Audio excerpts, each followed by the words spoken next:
प्रदेश में चंदौली जिले के एकौनी गांव में 5000 किलोग्राम प्रतिदिन गोबर प्राप्त क्षमता और 250 घन मीटर प्रतिदिन बायोगैस उत्पादन क्षमता का एक बायोगैस संयंत्र स्थापित किया गया है। यह बायोगैस संयंत्र एनडीडीबी के मार्गदर्शन से एक प्रगतिशील डेयरी किसान नागेंद्र सिंह की नंद सदन गौशाला ग्राम एकौनी में साफ बायोगैस प्राइवेट लिमिटेड द्वारा स्थापित किया गया है। इस परियोजना का उद्देश्य एकौनी गाँव के 120 घरों में पाइपलाइन के माध्यम से 24 घंटे रसोई ईंधन के रूप में बायोगैस की आपूर्ति करना है।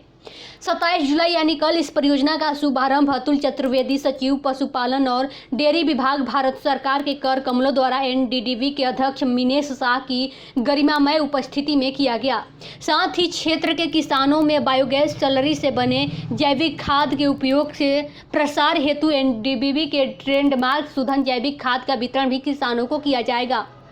इस परियोजना को धरातल पर उतारने के लिए एनडीडीबी ने एएसएसएफ एनर्जी को परियोजना का प्रारूप बनाने, गौशाला का चयन करने तथा गोबर एकत्रीकरण के लिए एक प्रणाली स्थापित करने में मदद की है। यह बायोगैस संयंत्र वाराणसी डेयरी प्लांट से लगभग 5 किलोमीटर की दूरी पर है। इस परियोजना को सस्टेन्स प्लस एनर्जी फाउंडेशन से वित्त पोषण सहायता प्राप्त हुई है। आगामी दिनों में एनडीडीबी किसानों तथा बायोगैस ग्राहकों से वित्तीय लेनदेन प्रबंध के लिए एक व्यवस्था विकसित करने, बायोगैस संयंत्र से निकलने वाली स्लरी घोल के संबंध और खाद्य संस्करण पहलू में भी एएसएसएफ एनर्जी को समुचित सहायता प्रदान करेगी। इस कार्यक्रम में भारत सरकार के पशुपालन और डेयरी विभाग के सचिव अतुल चतुर्वेदी, एनडीडीबी के अध्यक्ष मिनेश शाह, नंद सदन गौशाला के संयोजक नागेंद्र सिंह, ग्राम प्रधान एकौनी नगीना देवी उपस्थित रहे। जो खर्चा होता था दूध बनाने में, उसमें जैसे प्रारंभ किया है माननीय प्रधानमंत्री जी के कर कमलों से, और उसी श्रृंखला में गोबर शुरुआत होनी है, जिससे कि वो गोबर खरीद के जो मिट्टी बनाने का काम है और कैसे उसका फिर फायदा किसानों को दिया जाएगा, उसका एक प्रयोग आज यहाँ पे आप लोगों के समक्ष ये साफ एनर्जी के हमारे साथी जो बायोगैस का प्लांट लगाया है, उसमें इस प्रयोग को हम लोग करके और इसी को फिर एस्केलेट वहाँ पे स्केल अप करेंगे। क्योंकि यहाँ पे अगर 3 या 4 टन के 1000 टन 100 मेट्रिक टन के आसपास वहाँ पे 120 को इससे जोड़ा जी निःशुल्क रहेगा कि पैसा लिया जाएगा? ऐसे नहीं, समावेशन भी किया जाए,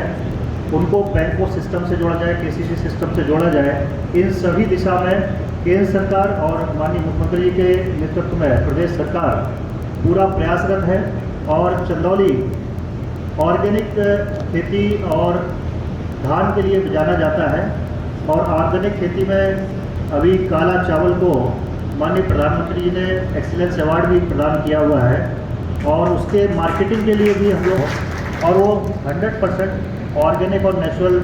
और सर आपके जो हम लोगों को आज प्लांट प्राप्त हुआ जिला प्रशासन की किसानों से, इस प्लांट के माध्यम से जो पशुपालन है और कृषि कैसे उसको एक साथ लेके चलें और कैसे आय को दोगुना करें, उस दिशा में हमारे किसान जागरूक भी होंगे और इस प्रयास से लाभान्वित भी होंगे। मैं पुनः डेयरी विकास बोर्ड और सरकार और होगा उसको उनका धनराशि भुगतान भी प्राप्त होगा। इसी तरह का एक गोवर्धन योजना हमारे गौशाला है, उसमें भी लगाया जा रहा है, और मुझे आशा है कि इसके माध्यम से ताकि जो उनको लगता था कि पशुपालन करके हम केवल दूध इंटीग्रेटेड अगर अप्रोच लिया जाए, तो इसके साथ साथ हमारे जनपद के साथ मैं अवगत कराना चाहूँगा कि मत्स्य पालन में भी हमारे किस तरह कई सारे क्लस्टर हमारे यहाँ डेवलप हुए हैं। तो एक ये माननीय प्रधानमंत्री जी जो लंबा एक ग्रिड बना के, जो कि कहीं देश में आज तक हुआ नहीं, सीएनजी का है, या फिर घरों में डाइजेस्टर लगा के और वहाँ पे उससे छोटा सा पाइप लगा के घर में गैस जल जाती है, लेकिन इतना लंबा एक ये आज जो एकौनी गांव में यहाँ पे जो ये बायोगैस का प्लांट जो स्थापित किया गया है, इससे इस गांव के 150 से 200 जो किसान भाई बहन हैं जिनके घरों में ये बायोगैस सप्लाई करी जाएगी, उन सबको फ़ायदा एक तरह से तो मिलेगा कि उनसे उनके खेतों में, उनके पशुओं में जो गोबर होता है वो गोबर को ख़रीदा जाएगा, उसके बाद में गोबर खरीद के जो बायोगैस उससे बनाई जाएगी, उस बायोगैस को घरों घरों में पहुंचाया जाएगा। ये 3-4 किलोमीटर लंबी पाइपलाइन बिछाई गई है, जो कि बायोगैस पाइप से दूर तक पहुंचाने का पहला प्रयोग है देश में। इससे क्या होगा कि घरों में एक शुद्ध ऊर्जा मिलेगी, जिससे कि वो खाना वहाँ की महिलाएं बना सकेंगी। जो पहले धुएं में काम करती थी, उनको धुएं से छुटकारा मिलेगा। उसके बाद जो स्लरी निकलेगी बायोगैस बनने के बाद, वो स्लरी से फर्टिलाइज़र की तरह वो प्रयोग होगी और उससे नेचुरल फार्मिंग में मदद मिलेगी, मिट्टी की उर्वरकता में बढ़ोतरी होगी और उससे अच्छी फसल होगी और केमिकल फर्टिलाइज़र से छुटकारा मिलेगा। तो ये सारे जो फ़ायदे हैं, उसमें नुकसान कोई नहीं है, फ़ायदे ही फ़ायदे हैं सारे।